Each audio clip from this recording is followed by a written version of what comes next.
बिस्मिल्लाहिर्रहमानिर्रहीम। Welcome to the new topic, the default copy constructor in C plus plus. देखते हैं कि default copy constructor क्या होता है। थोड़ा सा थ्योरी देख लेते हैं। We have seen two ways to initialize object. हमने अभी तक दो तरीके देख लिए यूजिंग कंस्ट्रक्टर की बात हो रही है, ठीक है। बाकी बाकी तीन तरीके देखे टू इनिशियलाइज ऑब्जेक्ट। एक आपके पास न्यू आर्गुमेंट कंस्ट्रक्टर था, can initialize the data members to constant values, जो कि डिफॉल्ट वैल्यूज या कांस्टेंट वैल्यूज दे रहे थे, ठीक है। हार्ड कोडेड वैल्यूज दे रहे थे, हमने देखे थे पिछले एग्जांपल में। एंड मल्टी आर्गुमेंट कंस्ट्रक्टर, एक आपके पास नॉन पैरामीटराइज्ड कंस्ट्रक्टर था और आपके पास पैरामीटराइज्ड कंस्ट्रक्टर, जिसको आप मल्टी आर्गुमेंट कंस्ट्रक्टर भी कह सकते हैं। Can initialize the data members to values pass this arguments.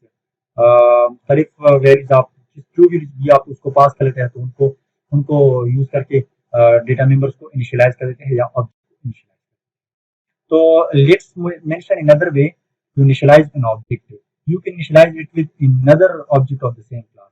आप क्लास के अंदर जो डेटा मेंबर्स होते हैं, आप उसको दूसरे ऑब्जेक्ट के जरिए या एक ऑब्जेक्ट के अंदर जो डेटा मेंबर्स होते हैं, जो वैल्यूज होते हैं, आप उनको यूज करके दूसरे ऑब्जेक्ट को भी इनिशियलाइज कर सकते हैं, ठीक है।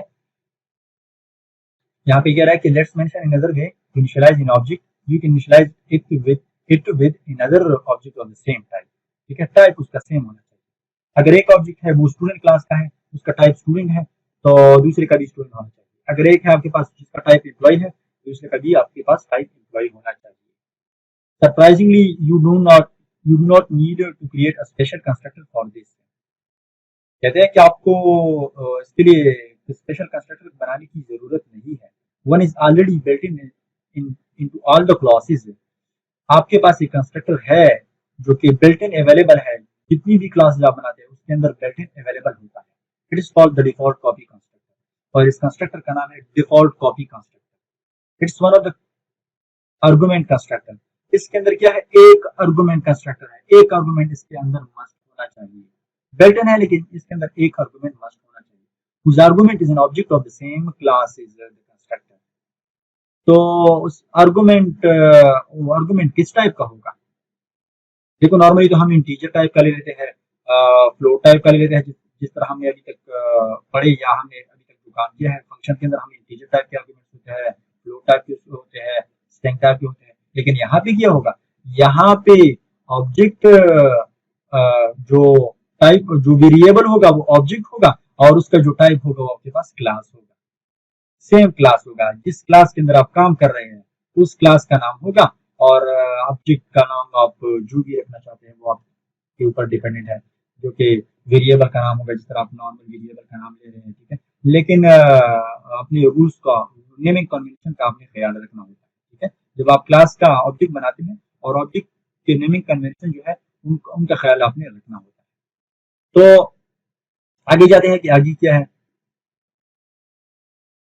अच्छा, फिर क्या कह रहा है, फिर कह रहा है कि initialization of an object through another object is called copy constructor या डिफॉल्ट कॉपी कंस्ट्रक्टर। अगर आपके पास एक ऑब्जेक्ट है और उन ऑब्जेक्ट को आप दूसरे ऑब्जेक्ट से इनिशियलाइज करने जा रहे हैं, ठीक है, तो इसको डिफॉल्ट कॉपी कंस्ट्रक्टर या कॉपी कंस्ट्रक्टर कहते हैं।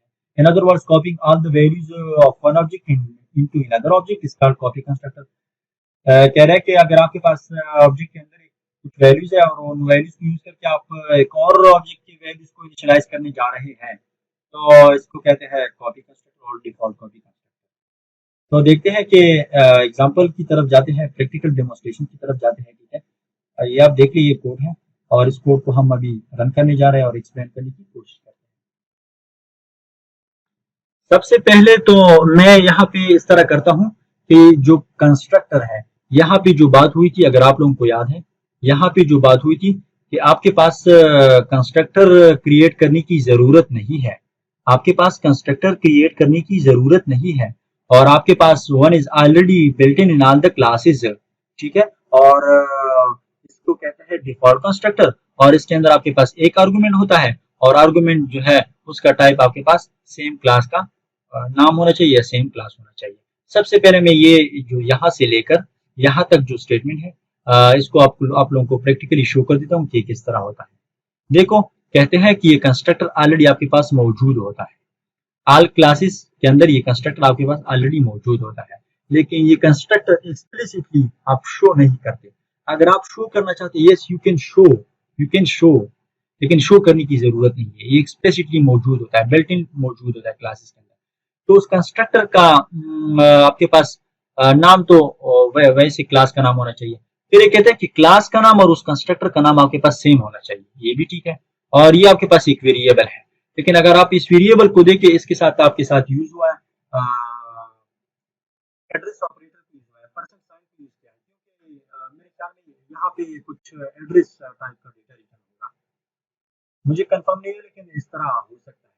मैं सिर्फ ये समझा रहा हूँ कि कंस्ट्रक्टर जो है बताया था कि आपके पास सेम क्लास का टाइप उसका होना चाहिए, और उस कंस्ट्रक्टर के अंदर आपके पास क्या होना चाहिए, सिर्फ एक आर्गुमेंट होना चाहिए। ये देखिए आपके पास वन आर्गुमेंट कंस्ट्रक्टर है। क्या है? वन आर्गुमेंट कंस्ट्रक्टर है। तो होता यह है कि जब आप क्या करते हैं, जब आप ये कंस्ट्रक्टर, ये देखो ये वाला कंस्ट्रक्टर, लेट सपोज ये ऑब्जेक्ट वन जो है, वो हमने पॉज कर दिया इस कंस्ट्रक्टर को, तो ऑब्जेक्ट वन का सारा डेटा इधर है। तो अभी जब हम इससे रिसीव करना चाहते हैं, यूजिंग डॉट ऑपरेटर हम इसको इससे रिसीव कर सकते हैं। देखो इस वन से आप रोल नंबर, इस वन से आप रोल नंबर को रिसीव कर दें और उसको इस रोल नंबर में असाइन कर दें। फिर इससे जो वहां से डेटा कॉपी हो चुका है, इससे आप रिसीव कर ले और इसको आप यहाँ पे कॉपी कर दें। फिर इससे मार्क्स को रिसीव कर ले और वो आप यहाँ पे इसको कॉपी कर दे। ठीक है, तो आप ये मेथड आप यूज कर सकते हैं। ठीक है, इसको इसको मेंशन करने की जरूरत नहीं है, इसको मेंशन करने की जरूरत ही नहीं है। अगर आप इसको मेंशन ना भी कर दे तो फिर आपका आपका आपका ये जो कोड है, मैं एक्सप्लेन करने जा रहा हूँ अभी, ठीक है, आपका ये जो कोड है फिर भी ठीक होगा अगर आप इसको मेंशन ना भी कर देते। अच्छा, थोड़ा सा स्टार्ट से डिस्कस कर लेते हैं। ठीक है, स्टार्ट से ये देखिए आपके पास एक क्लास है, क्लास का नाम आपके पास स्टूडेंट है, उसके अंदर आपके पास 3 डेटा मेंबर्स हैं और जो कि प्राइवेटली डिक्लेयर है। ठीक है, तो एक आपके पास रोल नंबर है, दूसरा आपके पास नेम है, तीसरा आपके पास मार्क्स है। ये देखिए आपके पास एक कंस्ट्रक्टर है जो कि पैरामीटराइज कंस्ट्रक्टर है, पब्लिकली डिक्लेयर है। इसमें रोल नंबर आएगा, नेम आएगा, फ्लोट टाइप के मार्क्स आएंगे। ठीक है, और वो क्या करेंगे, इन डेटा मेंबर्स को इनिशियलाइज कर देंगे। ऑब्जेक्ट वन को हम इसके जरिए इनिशियलाइज कर देंगे। ठीक है, ऑब्जेक्ट वन को आपने इनिशियलाइज कर दिया। फिर यही जो कंस्ट्रक्टर है जो कि बिल्ट इन आल क्लासेस के अंदर मौजूद होता है, एक्सप्लिसिट इनको मेंशन करने की जरूरत ही नहीं है, लेकिन मैं आप लोगों को समझाने की कोशिश करता हूँ, इसलिए मैंने यहाँ पे इसको डिस्प्ले कर दिया है। ठीक है, एक्सप्लिसिटली मेंशन किया है। तो ये वही कंस्ट्रक्टर है, वन आर्गुमेंट कंस्ट्रक्टर है, डिफॉल्ट कॉपी कंस्ट्रक्टर इसको कहते हैं। तो यहाँ पे ऑब्जेक्ट पास होगा। ठीक है, अच्छा यहाँ पे क्या होगा, इसके बाद आपके पास एक फंक्शन है, फंक्शन का नाम है डिस्प्ले। डिस्प्ले फंक्शन का काम यह है कि ऑब्जेक्ट के अंदर जो डेटा होता है उसको डिस्प्ले कर दे, उसको शो कर दे। फिर यहाँ पे क्लास की बॉडी खत्म हो गई, मेन फंक्शन की तरफ जाते हैं। अच्छा, मेन फंक्शन की तरफ हम आ गए, तो मेन फंक्शन के अंदर अगर आप लोग देख लें तो हम ऑब्जेक्ट वन को, इस वन को इनिशियलाइज करने जा रहे हैं यूजिंग दिस डेटा। इस डेटा को हम पास करते हैं इस पैरामीटराइज कंस्ट्रक्टर को। तो ये डेटा जब यहाँ पे आएगा तो आर जो रोल नंबर आएगा वो रोल नंबर इसको असाइन होगा, नेम आएगा वो इसको असाइन होगा, और एम जो आएगा, मार्क्स जो आएंगे इसको असाइन होगा। तो इट मींस आपने ऑब्जेक्ट वन का डेटा या ऑब्जेक्ट वन को आपने इनिशियलाइज कर दिया यूजिंग दिस कंस्ट्रक्टर। अभी हम क्या करने जा रहे हैं, अभी हम ये करने जा रहे हैं कि इस वन का जो डेटा है वो इस टू में कॉपी करने जा रहे हैं using the default copy constructor. कौन सा डिफॉल्ट कॉपी कंस्ट्रक्टर? ये वाला डिफॉल्ट कॉपी कंस्ट्रक्टर, ये वाला डिफॉल्ट कॉपी कंस्ट्रक्टर जिसको मेंशन करने की जरूरत ही नहीं है। अच्छा, तो ये दो तरीके आप यूज कर सकते हैं। एक तरीका यह है कि आप इस वन का सारा डेटा इस टू में इस तरह कॉपी कर दें। एक तरीका ये है, जो कि कौन सा इसमें कौन सा कंस्ट्रक्टर कॉल होता है, ये वाला कंस्ट्रक्टर कॉल होता है। ये वाला कंस्ट्रक्टर जो है यहाँ पे डेटा आएगा। ठीक है, यहाँ पे इस वन का डेटा आएगा और वो फिर इस टू में कॉपी हो जाएगा। फिर यहाँ पे कह रहा है कि इस वन का डेटा जो है वो मेंबर बाय मेंबर आप इस थ्री में कॉपी कर दें, कॉपी इस वन टू इस थ्री। ठीक है, इस वन का डेटा आप इस थ्री में कॉपी कर दें यूजिंग डिफॉल्ट कॉपी कंस्ट्रक्टर, इस वन का डेटा आप इस टू में कॉपी कर दें यूजिंग डिफॉल्ट कॉपी कंस्ट्रक्टर। फिर इसके बाद अगर आप लोग देख लें, यहाँ पे अगर आप इस वन का डेटा डिस्प्ले कर दें, इस टू का डेटा डिस्प्ले कर दें, इस थ्री का डेटा डिस्प्ले कर दें, तो सारों में सेम टाइप के वैल्यूज होंगे, क्योंकि हमने एक ऑब्जेक्ट को दूसरे से इनिशियलाइज कर दिया, यानी एक ऑब्जेक्ट के डेटा को दूसरे में क्या कर दिया, कॉपी कर दिया। एक ऑब्जेक्ट को हमने दूसरे में कॉपी कर दिया, और डिफॉल्ट कॉपी कंस्ट्रक्टर काम ही यही होता है। तो यहाँ पे तीनों ऑब्जेक्ट के अंदर ये वाला डेटा होगा, कौन सा डेटा होगा, ये वाला डेटा होगा। मैं रन कर लेता हूं इसको, आप लोग देख। अच्छा, ये आपके पास रन हो गया, ये आपके पास रन हो गया है। देखो ऑब्जेक्ट वन का डेटा, ये जो है ये लेकर गया है वैल्यूज इन S1। S1 आपके पास ऑब्जेक्ट वन है, तो रोल नंबर उसका 2 है, नेम उसका अली है, और मार्क्स उसके ये है। फिर आप देखिए S2 के डेटा को आप देख लें, ठीक है, कि S2 के अंदर कौन सा डेटा है। S2 के अंदर आपके पास रोल नंबर उसका 2 है, जो कि इसकी सेम है, तो अली उसका नाम है, इसके मार्क्स है। S3 का भी इसी तरह है, 2 अली, और ये देखो ऑब्जेक्ट वन का डेटा हमने ऑब्जेक्ट 2 में कॉपी कर दिया, और ऑब्जेक्ट वन का डेटा हमने ऑब्जेक्ट 3 के अंदर भी कॉपी कर दिया। और ये कैसे पॉसिबल हुआ, ये पॉसिबल हुआ using default copy constructor, using default copy constructor. अच्छा, तो मैंने आपको बताया था कि ये आप अगर एक्सप्लिसिटली मेंशन करना चाहते हैं किसी को समझाने के लिए तो ठीक है, वरना इसको एक्सप्लिसिटली मेंशन करने की जरूरत ही नहीं है, क्योंकि ये बिल्ट इन ऑल क्लासेस के अंदर मौजूद होता है। ठीक है, मैंने इसको कमेंट कर दिया, मैं इसको फिर ये देखिए आपके पास फिर रन हो गया। यानी इसका मतलब ये हुआ कि अगर आप इस कंस्ट्रक्टर को मेंशन भी ना कर दें, इस डिफॉल्ट कॉपी कंस्ट्रक्टर को अगर आप मेंशन भी ना कर दें एक्सप्लिसिटली, तो फिर भी ये काम करता है, क्योंकि ये बिल्ट इन मौजूद होता है। ठीक है, इसको एक्सप्लिसिटली मेंशन करने की जरूरत नहीं है। अच्छा ठीक है, इसके बाद ये आप लोग समझ गए। थोड़ा सा ये देखो, ये वही रिजल्ट्स थे, ये वही रिजल्ट्स थे, ठीक है, ये वही रिजल्ट्स थे, सारों का आउटपुट आपके पास सेम होना चाहिए। अगर आपके पास कुछ इस तरह का प्रॉब्लम आ जाए और आप सोल्यूशन प्रोवाइड करना चाहते हैं, तो आप डिफॉल्ट कॉपी कंस्ट्रक्टर को यूज करके आप सोल्यूशन प्रोवाइड कर सकते हैं यूजिंग और solving such kind of problems. इसके बाद अगर आप लोग देख ले, थोड़ा सा इसको डिस्कस कर लेते हैं, ठीक है, कि डिस्क्रिप्शन में क्या है। तो वी इनिशियलाइज इस one two the value of this one, ठीक है, हमने इस वन को ये इन वैल्यू से इनिशियलाइज कर दिया यूजिंग 3 आर्गुमेंट कंस्ट्रक्टर, जो कि मैंने आपको बता दिया। एक में रोल नंबर था, दूसरे में नेम था, तीसरे में आपके पास मार्क्स थे। Then we defined 2 more objects of student class S2 and S3, initializing both to the values S1। फिर हमने 2 और ऑब्जेक्ट्स ले लिए, ठीक है, और दोनों को हमने S1 से इनिशियलाइज कर दिया। You might think this would require to use one argument constructor, but initializing an object with another object of the same type is a special case।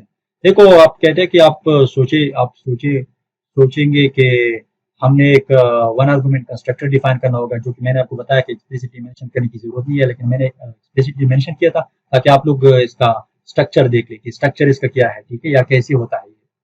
तो यहाँ पे इसकी जरूरत है ही नहीं, क्योंकि कह रहा है कि but initialising object with another object of the same type is a special case, this definition both uses the default copy constructor. ये देखो, 2 तरीके हैं। The object is 2 is initialised in this statement, object 2 को आपने इस 1 से initialise कर दिया, एक तरीका ये है। दूसरा तरीका आपके पास ये है, this cause the default copy constructor, इसकी बात कर रहे हैं, इसकी बात कर रहे हैं, इसकी बात कर रहे हैं। This cause the default copy constructor for the student class to perform a member by member copy of S1 to S2।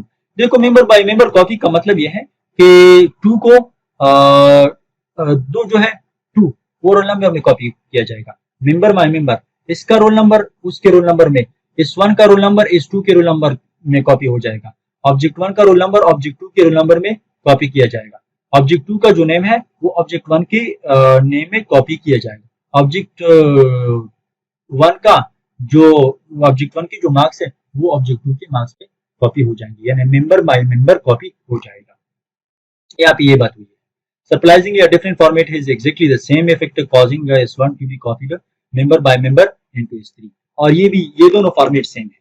ये फॉर्मेट क्या करेगा, S1 का डेटा जो है S1 को, और S1 के अंदर जो डेटा है वो S2 में कॉपी करेगा, और ये क्या करेगा, S1 का जो डेटा है वो S3 में कॉपी करेगा। उम्मीद है आप लोगों को समझ आई होगी। Thank you so much. Allah Hafiz.